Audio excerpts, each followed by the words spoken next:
Audio clip number 13، اس میں انشاءاللہ عز و جل آپ قرآن پاک کی سورہ بقرہ کی آیت نمبر 31 سے لے کر 33 تک تلاوت، ترجمہ اور تفسیر صراط الجنان سنیں گے۔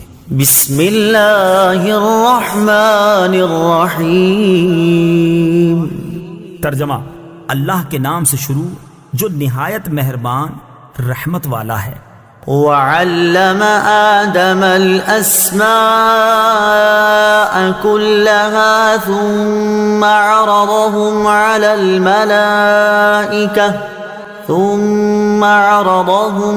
الملائكة فقال أنبئوني بأسماء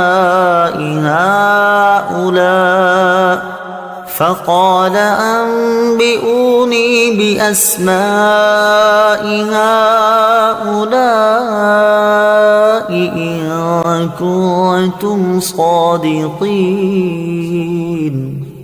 ترجمہ: اور اللہ تعالیٰ نے آدم کو تمام اشیاء کے نام سکھا دیے، پھر ان سب اشیاء کو فرشتوں کے سامنے پیش کر کے فرمایا اگر تم سچے ہو تو ان کے نام تو بتاؤ۔ وَعَلَّمَ آدَمَ الْأَسْمَاءَ كُلَّهَا، اور اللہ تعالیٰ نے آدم کو تمام اشیاء کے نام سکھا دیے۔ اللہ تعالیٰ نے حضرت آدم علیہ السلام پر تمام اشیاء پیش فرمائیں اور بطور الہام کے آپ کو ان تمام چیزوں کے نام، کام، صفات، خصوصیات، اصولی علوم اور صنعتیں سکھا دی۔ انبئونی باسماء ہؤلاء، مجھے ان کے نام بتاؤ۔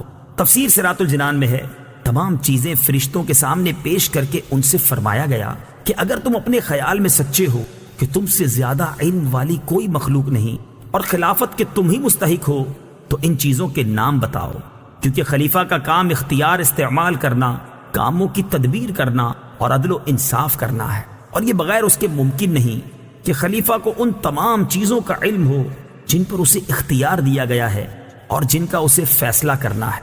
حضرت حذیفہ بن یمان رضی اللہ تعالی عنہ سے روایت ہے، نبی اکرم صلی اللہ تعالی علیہ وسلم نے ارشاد فرمایا، علم کی فضیلت عبادت کی فضیلت سے زیادہ ہے، اور تمہارے دین کی بھلائی تقوی اختیار کرنے میں ہے۔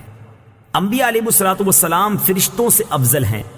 واقعہ آدم علیہ السلام سے یہ بھی معلوم ہوا کہ انبیاء کرام فرشتوں سے افضل ہیں، اور یہ عقیدہ کئی دلائل سے ثابت ہے۔ حضرت آدم علیہ السلام کو اللہ تعالیٰ نے اپنا خلیفہ بنایا، اور یہ اس بات کی دلیل ہے کہ وہ فرشتوں سے افضل ہیں، کیونکہ ہر شخص یہ بات اچھی طرح جانتا ہے کہ بادشاہ کے نزدیک لوگوں میں سب سے بڑے مرتبے والا وہ شخص ہوتا ہے جو ولایت اور تصرف میں بادشاہ کا قائم مقام ہے۔ حضرت آدم علیہ السلام فرشتوں سے زیادہ علم رکھنے والے ہیں، اور جسے زیادہ علم ہو وہ افضل ہوتا ہے، کیونکہ اللہ تعالیٰ نے ارشاد فرمایا، قل هل يستوي الذين يعلمون والذين لا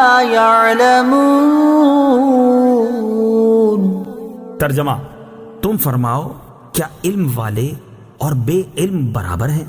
قالوا سبحانك لا علم لنا إلا ما علمتنا إنك أنت العليم الحكيم۔ ترجمہ: فرشتوں نے عرض کی، اے اللہ تو پاک ہے، ہمیں تو صرف اتنا علم ہے جتنا تو نے ہمیں سکھا دیا، بے شک تو ہی علم والا حکمت والا ہے۔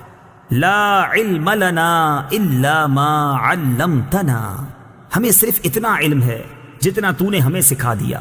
تفسیر صراط الجنان میں ہے حضرت آدم علیہ السلام کے علمی فضل و کمال کو دیکھ کر فرشتوں نے بارگاہ الہی میں اپنے عجز کا اعتراف کیا اور اس بات کا اظہار کیا کہ ان کا سوال اعتراض کرنے کے لیے نہ تھا بلکہ حکمت معلوم کرنے کے لیے تھا، اور اب انہیں انسان کی فضیلت اور اس کی پیدائش کی حکمت معلوم ہو گئی جس کو وہ پہلے نہ جانتے تھے۔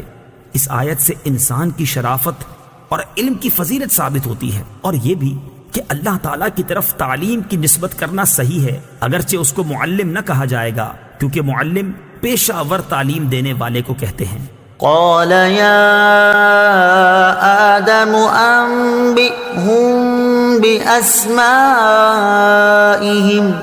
فلما فأنبأهم بأسمائهم قال ألم أقل لكم إني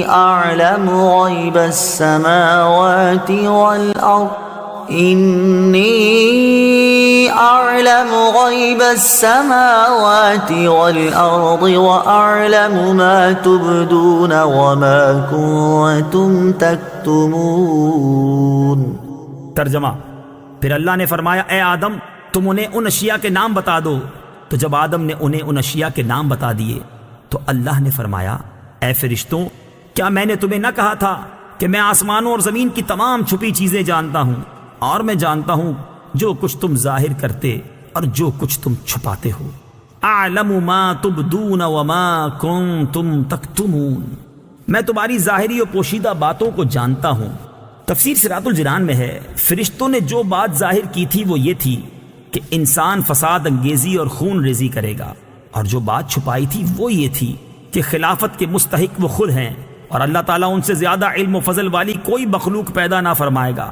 آیت سے یہ بھی معلوم ہوا کہ فرشتوں کے علوم و کمالات میں زیادتی ہوتی ہے.